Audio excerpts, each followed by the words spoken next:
Society has conditioned you to believe that an ADHD brain is a broken brain, a brain that can't sit still, a brain that is easily distracted, prone to procrastination, and fundamentally built for failure in the modern world. But if that were entirely true, why are ER doctors, high-frequency day traders, and elite emergency responders disproportionately populated by people with ADHD? Because they aren't operating with a deficit. They are operating with a silent, highly specialized superpower. And once you understand the mechanism behind it, you can trigger it on command to learn and execute faster than 99% of the population. To understand this, you have to understand the trap of the linear world. Schools and corporate jobs are built on low stimulus, linear progression. Step A, then step B, then step C. For a neurotypical brain, completing step A provides a small hit of dopamine, a reward that motivates them to move to step B. But an ADHD brain has a disrupted dopamine baseline. The reward for doing a mundane linear task is practically zero, so the brain starves, it wanders, it paralyzes.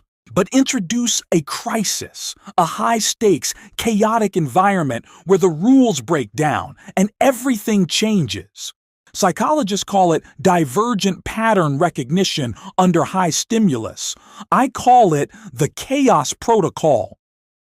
When the stakes are life or death, or the deadline is an hour away, the ADHD brain gets flooded with the exact neurochemicals it has been starved of.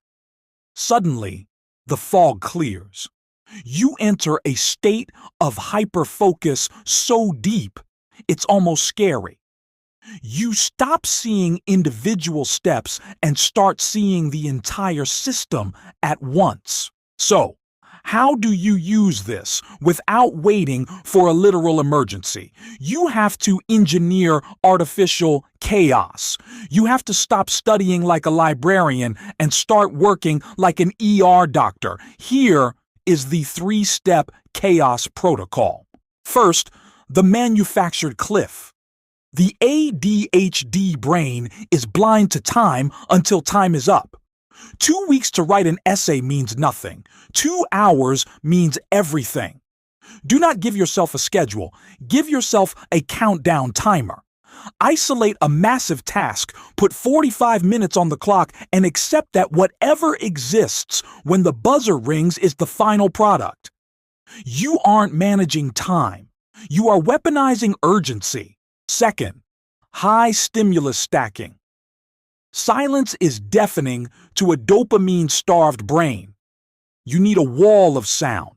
Put on a high BPM video game soundtrack or brown noise. Chew intense mint gum. Stand up while you read. Flood your sensory input so your conscious mind is too occupied to look for distractions, forcing your subconscious to lock onto the work.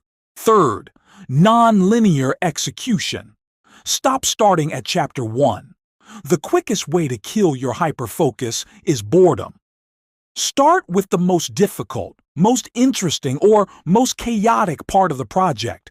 Build the roof of the house first, then figure out the foundation. You are not lazy. You are not broken. You are a Ferrari engine stuck in school zone traffic. Stop trying to fix your brain to fit a system built for minivans. Change the environment, raise the stakes, engineer the chaos. Because the moment you stop fighting your biology and start using it, the speed at which you move will seem completely unfair to everyone else. This is just one of the frameworks the system won't teach you. If you want the rest of the unfair advantages, subscribe.